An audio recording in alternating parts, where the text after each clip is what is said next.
Hello, everybody. Welcome back. I'm Sarah Watson. I'm the head of the chair of the Family and Community Division of the OAGC. So I'd like to welcome you to our second session of the afternoon. Our next speaker is going to be Katrice, who is going to talk to us about developing critical thinking skills. Hi, Katrice. Hi, how are you? Great. Katrice began her career as an early childhood educator focused on access and equity of quality early learning experiences for young children from birth to age 5 years. And in her career as an educator, one of her central focuses has been on how to provide an optimal learning experience for all students, regardless of background or identity. She has taught elementary school, worked as an instructional coach, as a gifted intervention specialist, a gifted coordinator, and most recently as an educational consultant who has designed and facilitated professional learning for educators and administrators. So please join me in welcoming Katrice. Thank you so much for the warm welcome and very amazing introduction. Thank you so much. I'm so glad to be here with you today. Going to get slides up here and going, and we will go ahead and get started. So great presentation that I am following today, and super excited to talk to you about the question is the answer as a part of this virtual family and community day. As we get started, I know some of you are watching live and some of you also will be watching this recording. If you text THINK to 66866 to join our mailing list, we promise we won't spam you, but we will send you lots of quality resources that you can utilize with your kiddos at home. In the introduction, it talked about me and my career path to getting to where I've gotten. I currently am head of partnerships at ThinkLaw, and part of what I do at ThinkLaw is I really help to bring alive all of the hopes and dreams that I have as a part of my own personal mission that aligns really well with the work that ThinkLaw does. So today we're going to talk a little bit about that. And as we get started, one of the pieces that I want to make sure that I emphasize is not only do I wear an educator hat 24/7, I also wear a parent hat 24/7, which I think just adds a wealth of experience and knowledge to this conversation. So with that said, we'll go ahead and get started. And as I think about the work that we do at ThinkLaw, we work to actively close the critical thinking gap for students. So that means that we work directly with educators, we work directly with schools and districts to make sure that critical thinking isn't infused into every single thing that educators do in the classroom. So we do critical thinking workshops, not only for educators, but also for parents and families, which is what we're here doing today. There's a couple of QR codes that are here on the screen if you're interested in checking out our CEO and founder, Colin Seal. He's written 2 books. The first book is Thinking Like a Lawyer, and the second book is Tangible Equity, which is on the right-hand side of your screen. Feel free to scan those QR codes. They'll pop up throughout the presentation, so this will not be the last time that you see those. In addition to our texts and our critical thinking workshops, another piece that we do at not at OAGC, at ThinkLaw, is we provide a digital curriculum that educators can use in their classrooms. It's based upon real life legal cases and real world situations, which you'll get a preview of some of those today, which will be really exciting for us to be able to dig into those. And then hopefully it's something that you can utilize around your tables at home. And then last, but certainly not least, a final piece of what we do at ThinkLaw is we really hope to create a space in which all stakeholders, so not only students, not only educators, but really thinking about how we can raise critical thinkers at home. So as we think about raising critical thinkers at home, what does that look like? What types of questions do we ask? What types of exercises can we do? What are the ways in which we can encourage and foster that type of thinking at home? So I'll give you lots of tips and tricks that you can utilize at home today. I like to describe it as good thinking, but don't come for me when your kids are thinking and asking you questions. It's what you want them to be able to do, but sometimes it's not always the most convenient. So I'll talk a little bit about my own story with my 2 kiddos here in just a moment. And there's also a QR code here that you can scan to access our Raising Critical Thinkers portal, which is a portal specifically for families and parents to be able to utilize the same types of resources that we utilize with schools and districts. All right. So as we get going today, let me tell you a little bit about what I do outside of my job. I'm a full-time mama, and these are my two. Something changed in 2015 when I became a mom. I thought I had the world figured out, and then all of a sudden, these two came into the picture, and they actually told me that I did not have the world figured out as I thought that it would be. Every single day, if I stop, pause, and pay attention, they teach me something that I can utilize not only personally, but then also professionally. They really push and nudge me to think differently about the world and to think differently just about the day to day things that I don't always stop to think about. Their curiosity, their ability to ask questions, their ability to be resistant to me asking them questions helps me really just to be a more well-rounded human and also a better mom for them. So they are currently 6 and 8, two gifted individual children themselves, but they just add a lot of value to the work that I do. So as I talk about personal experiences and I talk about what this work looks like, possibly in your homes, know that I speak from personal experience. So as we get started, I'm going to ask you a family feud question. All right. We're going to utilize the chat for this. And this is the question that I want to know. If we were to survey 100 parents, I'm assuming there is 135, maybe 500 of you on this call today. If we were to survey 100 parents and ask, why do children ask so many questions? What do you think the number one answer would be? I'll give you a couple minutes to put your thoughts into the chat. If you're watching this after the fact, I apologize that you won't see the chat, but I'll elevate some of the things that come up in the chat. Okay, we've got curiosity, curiosity about the world. Yes. What else you have for me? Yes, more curiosity. To clear up confusion, curiosity. Challenging authority. Ooh, I like that one. Making connections with others. They want to know, to learn, openness.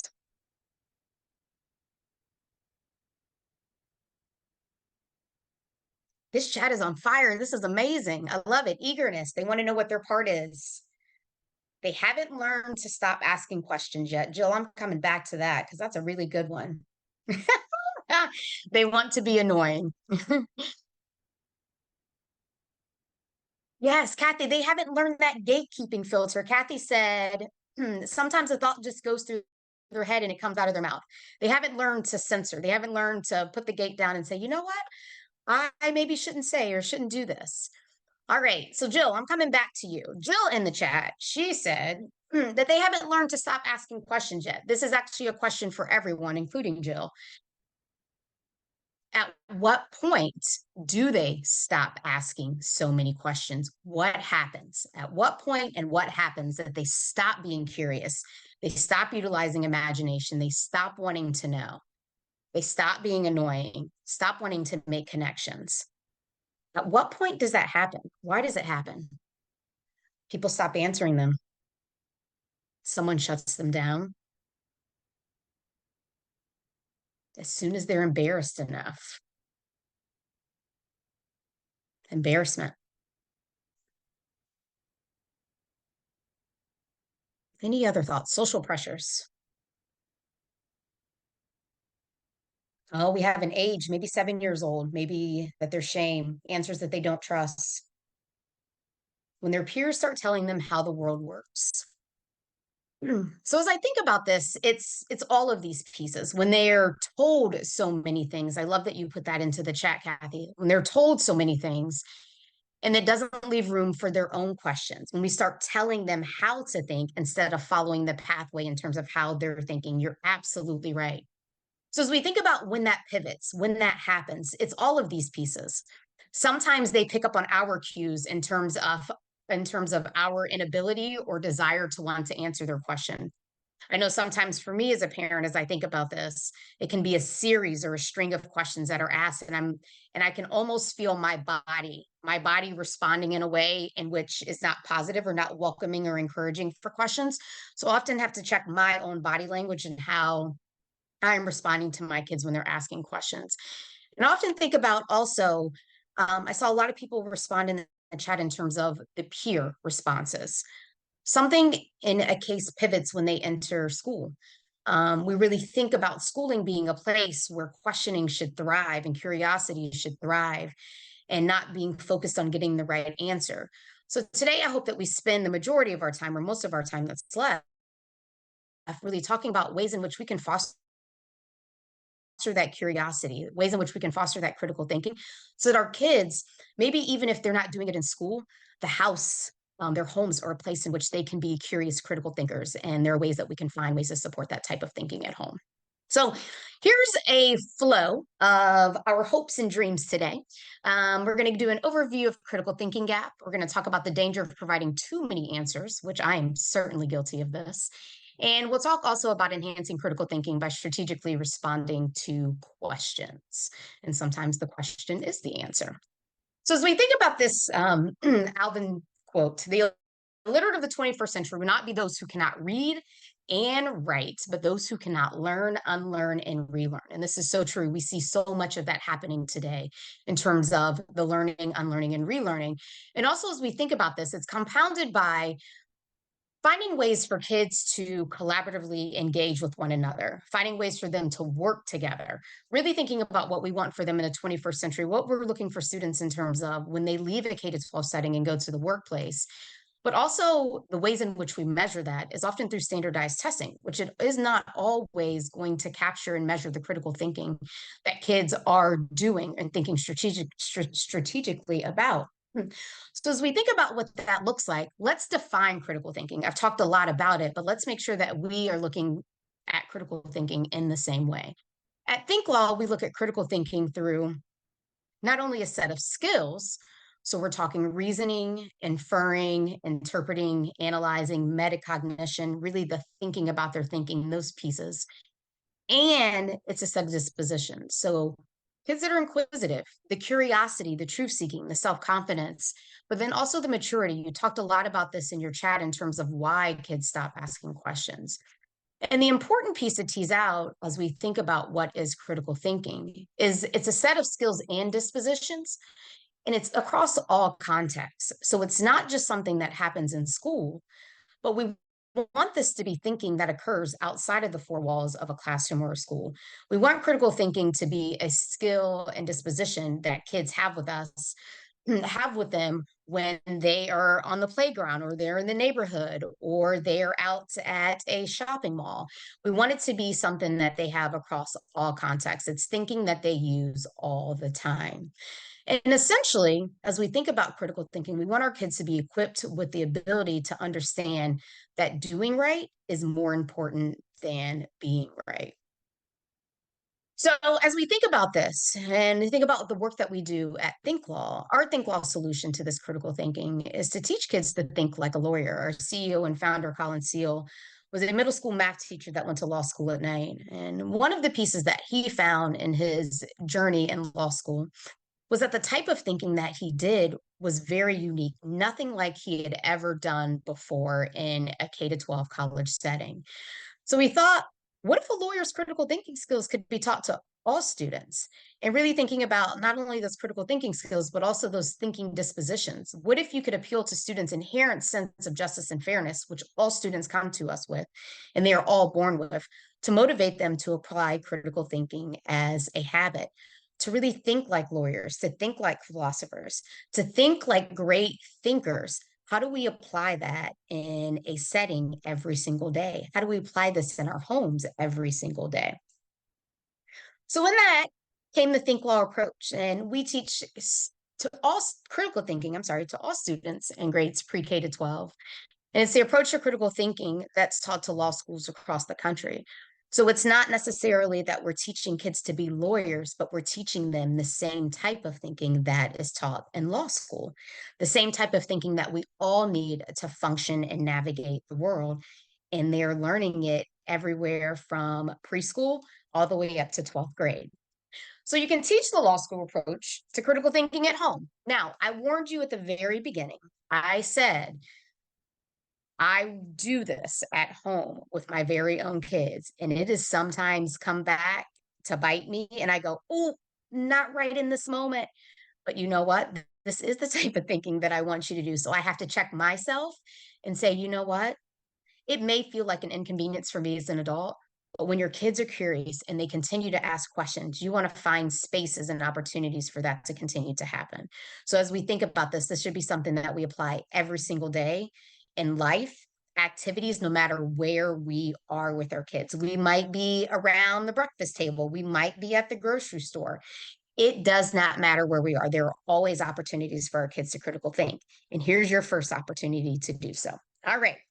So get your chat fingers ready because I'm going to have you put some thoughts into the chat. Those of you that are joining us live today, this sign says no driving in the park. Okay. We see these signs. There's probably a sign like this somewhere near where I am taking this webinar today. I'm going to show you a series of pictures. And what I would like for you to do in the chat is I would like for you to tell me whether or not this thing is allowed in the park. Just as a reminder, the sign says no driving in the park. All right, here's our first one. Is this allowed in the park? Yes or no? Yes, yes. Oh, someone, oh, I only saw one no. Everyone is saying yes. Gloria says no. Gloria, why is it not allowed in the park? Why is the bicycle not allowed in the park? Everyone else is saying yes. Why is the bicycle not allowed in the park?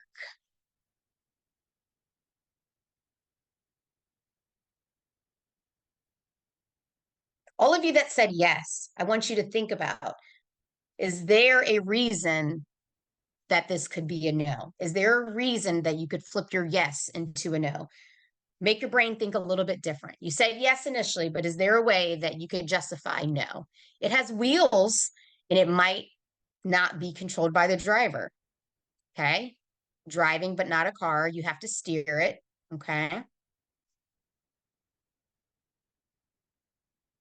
Oh, we're making some assumptions. Driving. Okay. Do you technically drive a bike? I like how you're asking questions. Wheels and steering with a driver. All right, here's the next one. All right, the majority were yeses for this one. I'm going to give you another one, and I want to see if your response is the same. The park might be tiny or pedestrian only. But Michelle, the sign says no driving in the park. It has nothing about the size or who's allowed. But I like how you're going. I like how you're thinking with some questions. Here's the next one, y'all. Is this allowed in the park? Yes or no? Oh, I've got a no. I've got a yes. We're tied 50-50. Oh, no, it's motorized. Lots of no's this time. No.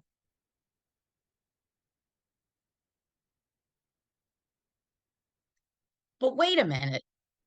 All of you said that the bike was allowed in the park. The motorcycle is a bike, right? Or maybe it's a moped. I like that someone said that they are unsure.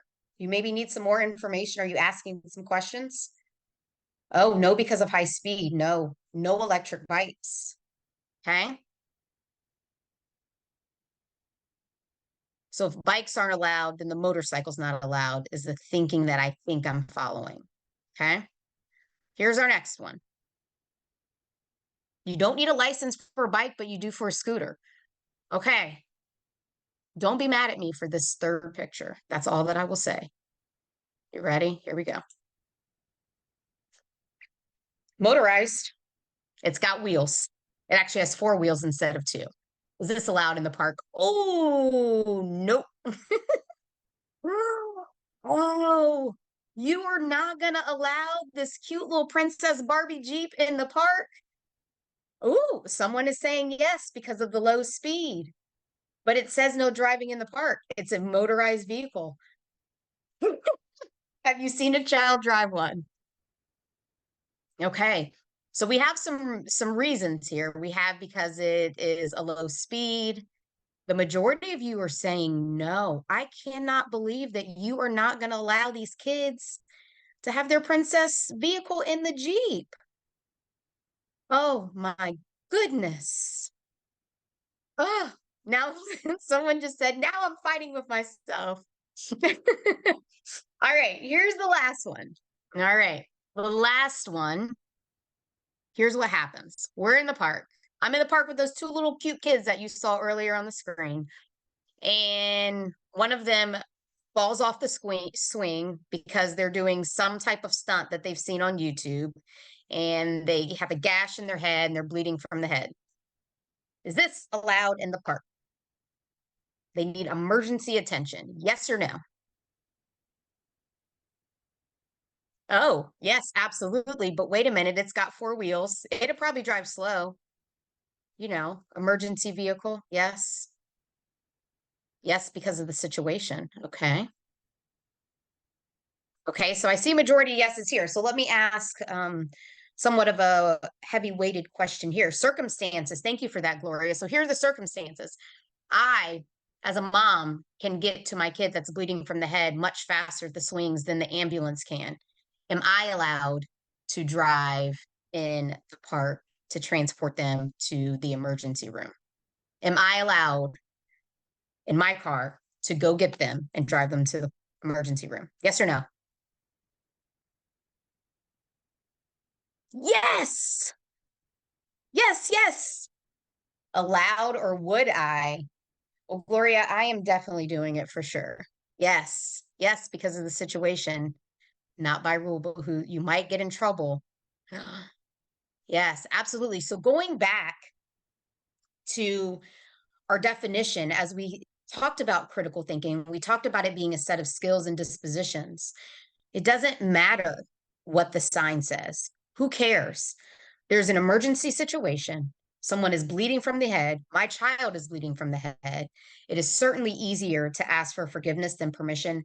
At that moment in that time, doing right is more important than following what the sign says in terms of no driving in the park. And that's the type of thinking that we want our kids to be able to do 24/7. I'm not saying to break all the rules and never follow what the sign says, but in this situation where it is an emergency, it's important to teach our kids to discern between the two, right? So in this situation, absolutely drive in the park and help. So in this case, this is what we want our kids to be able to do, not only in terms of their actions, but also to think and write in this way. So we want them to be able to make a persuasive claim, support it with evidence, relevant and valid evidence, consider multiple perspectives. So all of the things that you put in the chat in terms of no driving in the park, we want them to be able to consider that. Like I might need to drive at a lower speed. I might need to consider what might happen if I do get caught driving in the park. But in this case, it's more important for me to do right versus being right. Weigh the consequences. For me, it's certainly worth paying the ticket or justifying why I was able to go drive in the park, even though the sign said no driving in the park, and then making sure that we draw conclusions based upon that analysis. So here's an example of what this looks like when we do it with kids. There was a famous lawsuit. Panera Bread had a restaurant inside of a shopping center. And as you may or may not know, I'm hoping that maybe all of you possibly know, Panera Bread mainly sells bagels, sandwiches, salads, and soups. This is an example of one of our real life legal cases that we have in our curriculum. In 2001, which seems like it was so long ago, but it really wasn't in the 2000s, Panera agreed to a 10-year lease. They would keep the restaurant open inside of it for 10 years. But the shopping center in which it was located, the White Shopping Center, they had to agree that they would not allow any other sandwich shops to sell sandwiches inside of the mall. So in 2005, Qdoba actually opened a restaurant in the mall. And Qdoba mainly sells burritos, tacos, quesadillas, similar to a Chipotle. And Panera Brew sued White City Shopping Center, saying that Panera sued the shopping center, saying that a burrito is actually a sandwich, and Qdoba should not be allowed to move in. Okay, so I know, get your typey fingers ready because we are going at it again. So here's what I need to know. All right. So the judge in this case used Webster's definition to define what a sandwich is to help define the case. And that is two or more slices of bread or split roll having a filling in between. So based on this definition, if you were the judge, what would you decide? Is a burrito a sandwich or burrito not a sandwich? What are you thinking? Sandwich or no sandwich? A burrito is not, oh, all caps. I feel some emotion in these responses. It is not a sandwich. It is not a sandwich, not a sandwich, not a sandwich. Okay. All right. I'm going with not a sandwich. So you all are saying that a burrito is not a sandwich. All right. 2 or more slices of bread or split roll having a filling in between.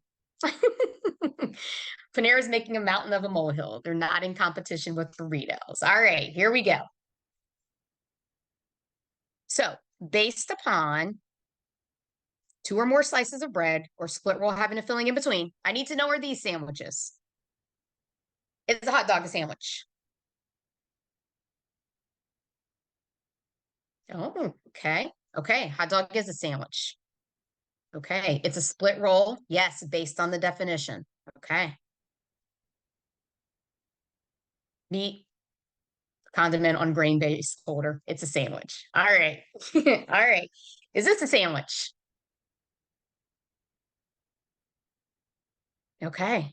Yes. Yes, sandwiches. All right, we're going to pick up the pace. Is this a sandwich?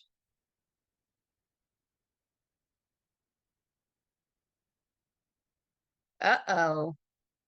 I'm getting some no's. What do you mean it's not a sandwich? Well, technically, I could cut that one piece of bread in half and then fold the other half over, and it would technically be a sandwich, right? It's an open-faced, but I feel like you're leaving out part of it. It's an open-faced sandwich, right? Only one slice of bread when served. Oh, so now you're altering my definition. Okay. Sandwich, yep. Okay. And I have one more. Is this a sandwich?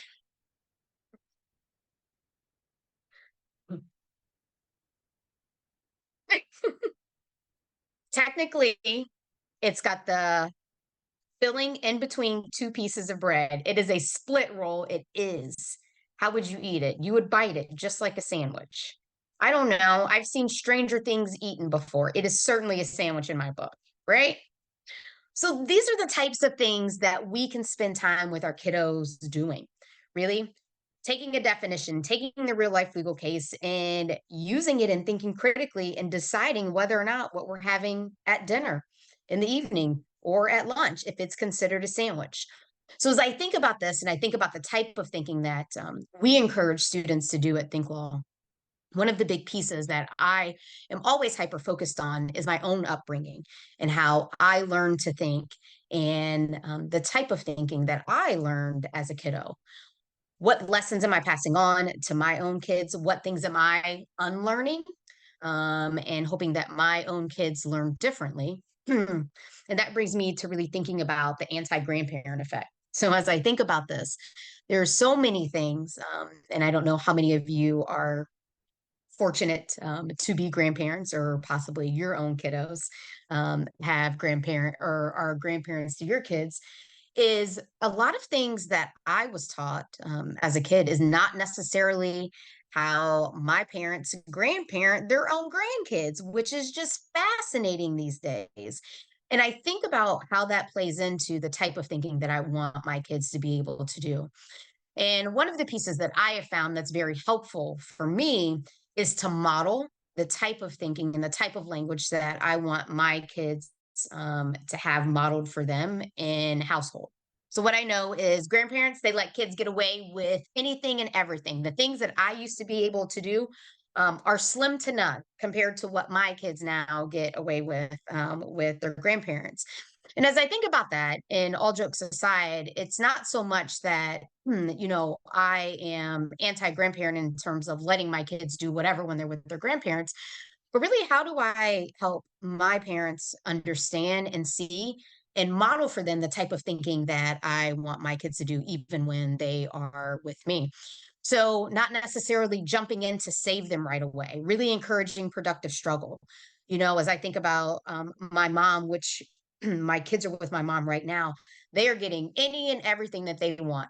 They could ask her to tie shoes, to ask them to help squeeze the toothpaste, to help pour syrup, to ask squeeze ketchup, anything that you ask her to do, she would certainly do with those do for those grandkids.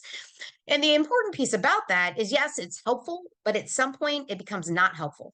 And it sometimes becomes this crutch that they will lean on. But my kids are really, really intuitive. They know when they can use it and when they can't. And certainly when they're around their grandparents, they know that they can pull that card out of their pocket. But then also modeling for my parents, who are my kiddos' grandparents, to be able to encourage them to think critically, to have that productive struggle is really, really important for them to be productive members of society and productive kiddos.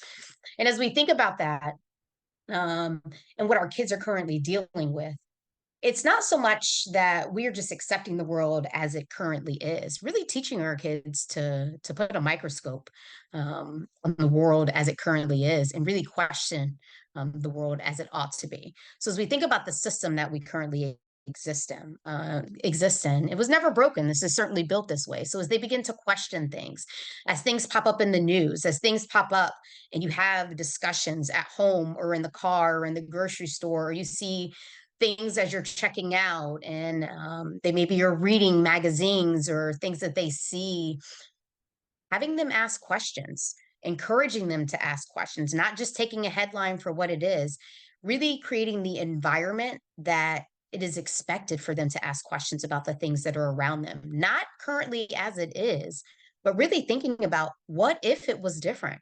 How would it look different? And really encouraging that type of thinking at home. So, as we think about that, fighting for change is a tough decision, but it's important for us as parents and as families to really teach that possibility for our kids, to really help them to think about, how do we ask questions about the world and how it ought to be. There are many different ways in which this can look. So here's some ways in which it can look in the car. Do you think traffic cameras are fair? Why or why not? Which traffic laws would need to change if flying cars were invented? We may be the Jetsons soon. Which laws would stay the same? Some different ways it could look like this in the grocery store. So often now, sometimes you go into the store, sometimes you maybe have groceries delivered, or maybe you go pick up groceries and they just load them into your car. It may look like this when you're at Home Depot or Lowe's, which are our resident here in Ohio, our local hardware stores. If you were buying a house, what 5 items from the store would you want to have and why? There's so many different ways in which you can encourage question asking of your kids. These are examples of things that are available in our Critical Thinkers portal that I showed the link for earlier. And I'll have Colin drop the link in the chat for you again, so that you can check that out. But as we think about that, there's so many ways in which we can just encourage our kids to be critical thinkers. Asking them, would you rather questions? Would you rather you have $60. Would you rather go to the movie 6 times or to the amusement park once? Why? Why or why not? These are the same price. Which one should you buy? So there are things that we encounter every single day that we can utilize for critical thinking with our kids. Thinking about if things are a good deal. Shopping at Target, thinking about filling up at the gas station. Would you like to save 10% today by opening up a credit card? What is the long-term cost of that? So really, as we think about this, it's more about the types of questions that we're asking our kids, and not just taking the first thought that they have and going on about our day and thinking, that was a really interesting way to explain something. So as we think about that, here's an example of what that might look like with an 8-year-old. You've got 2 boxes. You're in the grocery store. You've got these Jimmy Dean biscuits. One clearly looks different than the other. The 8-year-old says, you can tell that this one really isn't a biscuit sandwich. And I think to myself, well, this might be a great time to ask some questions. And as I think about that, I might ask, what makes you think that one of them isn't a biscuit? My 8-year-old may say, I don't know. You can tell that it's fake. It's probably glue. Sounds absolutely ridiculous, but in the world of YouTube University and all of the information that is available at our kiddos' fingertips, the reality of it is that it might be glue, right? So I could at some point just have this puzzled look and go on about my day and continue on my shopping trip, or really knowing, you know what? I don't know. It might be glue. I could ask the question, tell me why you think that it might be glue. And the reality of it is that my kid might know something about food styling. They might know that they often use paint, they use glue, they use different things to style food so that it doesn't look the way in which it always does out of the package or how we eat it. They make it look appealing on boxes. But instead of just passing it off and going on about my day and not really thinking critically about, I wonder why they think that glue might be used. There's so many different ways in which I can ask questions. What are the differences that you notice about these two boxes? What makes you think one of them isn't a biscuit? Maybe why would the same company offer two different types of sausage breakfast sandwiches? So many different ways in which we can ask questions of our kids. And the reality of it is like, oh, yes, Cheerios. They use glue instead of milk, not only because it would look gross, but Colin, did you know the consistency of it makes it look thicker and more appealing than it being runny? It holds up better. They often also paint grill marks with paint on steaks so that it just looks like it's freshly sizzled. There's so in my next life, I think I want to be a food stylist because I think it's so interesting how they use trickery to trick people. It's like being catfished by food. All right. So at the end of the day, answers are not right or wrong. We firmly believe this at Think Law. And the way in which we really think about this and encourage you to think about this as parents and families is really thinking about answers as being supported or unsupported. We agreed that something was off about the boxes, but we're not thinking about it in the same way. So what I need to do is I need to lean into how that 8-year-old is thinking about those two boxes. Help me understand your thinking. Tell me more. That's always the prompt that I use at home with my kids. And my kids, they immediately roll their eyes because as soon as they hear me say, that's interesting. Tell me more, or tell me why you think that, or tell me about your thinking. They go, oh, mom. So often, point of asking our kids to explain their thinking is we want them to develop those critical thinking dispositions. We're teaching valuable communication skills. And I want them to roll their eyes at me at home because I don't want them going to school to do it, but I want them to be primed for someone to ask them to think deeper about their ideas, about their answers. And really, as we think about that, critical thinking doesn't have to be another thing or another burden, but it has to be intentional. So it has to be something that we reserve time for. It has to be something that we intentionally create space for. And finding ways and time to do it daily, just like those essential things that we ask our kids to do every single day. So going back to this idea of critical thinking, remember, it's a set of skills and dispositions across all contexts. It's important to help our kids understand that doing right is more important than being right. So often, as I just talked about my own kids rolling their eyes, you may face this common roadblock. They don't want to answer questions. They maybe aren't curious. It's not necessarily that they aren't curious, but maybe you don't hear it anymore. Maybe the curiosity is not coming out verbally as much as it used to. So finding ways to really lean into when you face this roadblock, things that you can try out today, tomorrow, the next day, all great strategies. Ask more questions. Encourage kids to ask questions themselves and respond to questions with questions. So often they maybe just want you to give them the answer. And the reality of it is that sometimes the question is the answer. So as I think about the question that I'm going to ask in response to their question, it's going to help them think differently about what they're asking and the world around them. And then what you hope to do in modeling this for your kids, you hope that they then are able to model it for their peers. So then we're just raising an entire community and group of critical thinkers. So within here is going back to that raising critical thinkers slide that I introduced earlier. If you scan this QR code down here at the bottom, it will take you to our Raising Critical Thinkers portal filled with games and activities, really fun things that you can do at home, in the car, while traveling, while waiting for your food at a restaurant, something that you can tuck away in your pocket and put phones down, and just an opportunity that you can spend time with your kids, digging deep into their thinking and how they're currently seeing the world. And with that said, thank you for joining me. The question is the answer. Again, please join our mailing list. We would love to send you some resources and materials. And then I will stop sharing. And we're back. We're live. Right. Hey, Sarah. Hey, thank you, Katrice. That was awesome. You're welcome. So members of the audience, feel free to submit a question. In the meantime, I did notice one question Gloria asked, sort of at what age do some of these resources get geared towards? Maybe if you could talk a little bit about that first while people get warmed up for their questions. Absolutely. That's a really great question. So preschool, as early as preschool, as soon as your child has language, there are opportunities for you to embed critical thinking. And I use, and I say as soon as your child has language, because there's so many different ways in which children can express their language. So that could be that you give them options and they choose from different things. So as soon as your child has language, I highly encourage you to begin helping your kids think about critical thinking. But in terms of the Raising Critical Thinkers portal, preschool age is when it starts. And how, like, what age group does it go up through? Is it K through All the way 12? up through 12th grade. And you know what's really fun? I'm glad that you asked that question. I sometimes play the games and use the resources with adults. We use it as a staff at Think Law. So it's not, it has no age limit.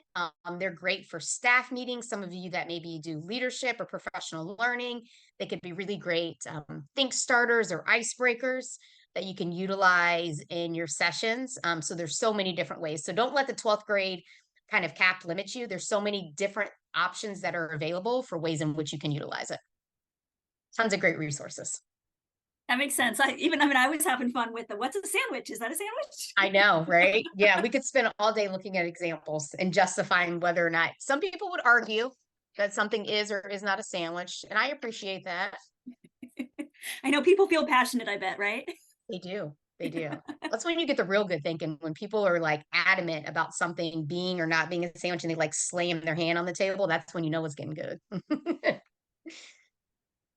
Okay, questions, folks?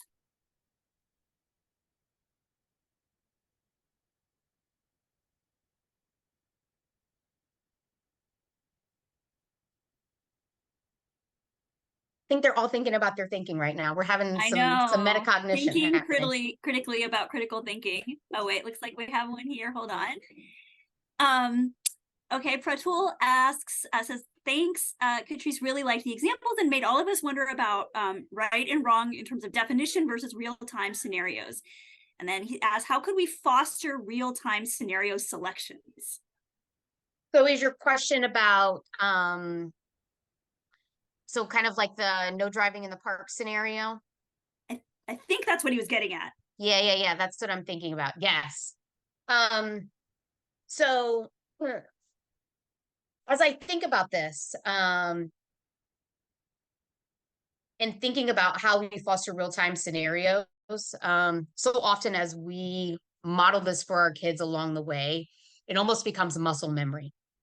So it becomes a thing where we can use things that have happened in the past and say, this is the situation. So for example, we use the no driving in the park situation. So we can use things that we know that our kids have been encountered or things that have happened at school to just kind of model the type of thinking in a like, what would you do? What would have been your response? What could have been your response? And the more that we work on building that muscle, it's not necessarily the way in which I describe it. It's not that it becomes easier. Our reaction time or the way in which we're able to generate like that doing right answer versus being right, our reaction time becomes more quicker. We're able to do the right thing faster without having to think about it. So the more opportunities that kids have to model and practice within these scenarios and really thinking about situations that have happened. We describe it as at Think Well, we call it a postmortem. And I often do this at home with our kids. A situation has already happened.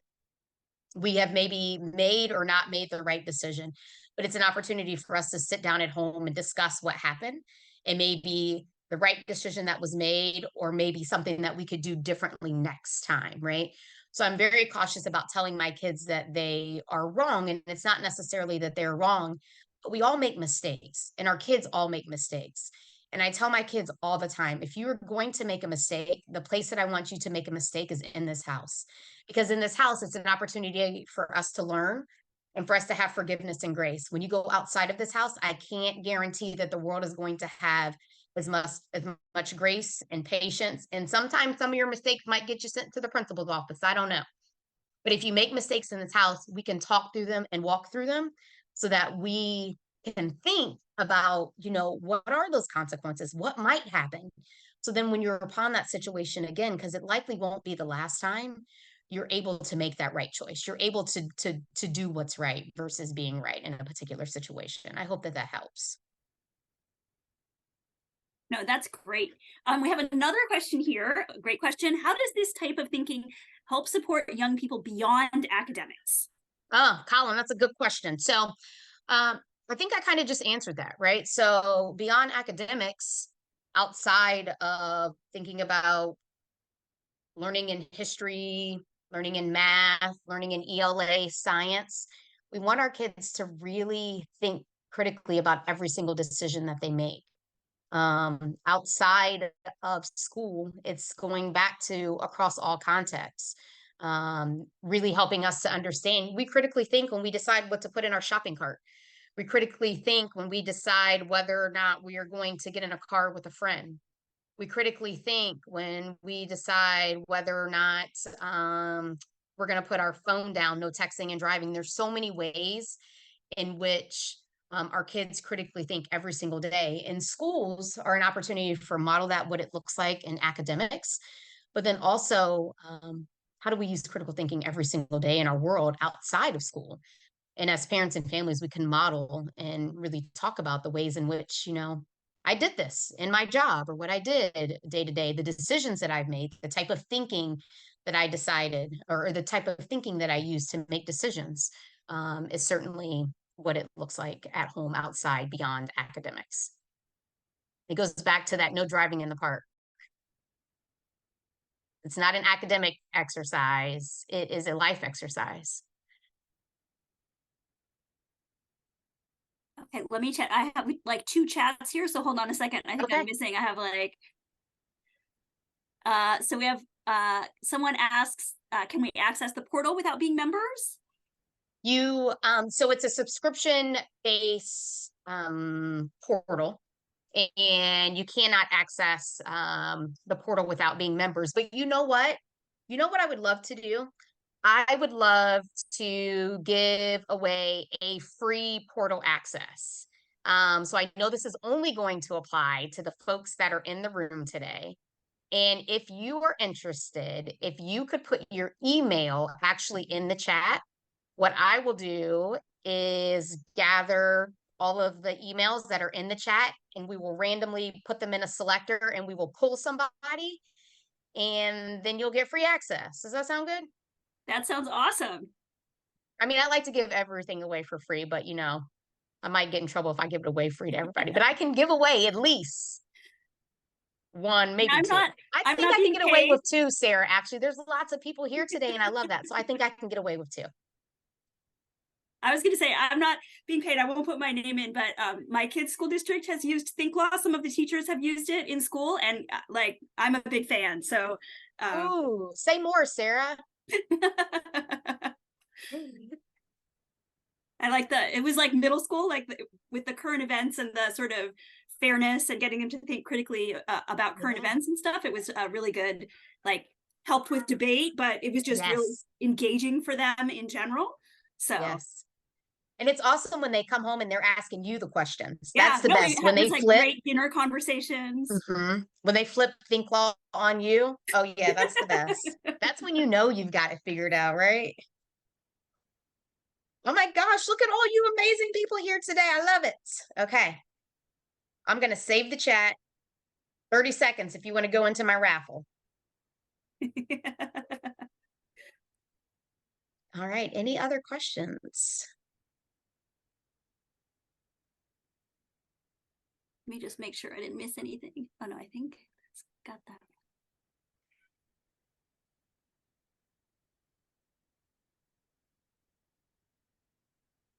I think we're good. Okay. Thank you so much, Katrice. This is thank you for having me. This is great. And thank you, Colin, for helping out, dropping stuff in the chat here. He was a lovely assistant, wasn't he? He was great. Okay, folks, so we're going to take another short break. We'll be back at 4:10 with our third, last but not least, speaker who will be talking about CCP and just sort of things for families to think about as they consider that as an option. So we'll be back in about 10 minutes.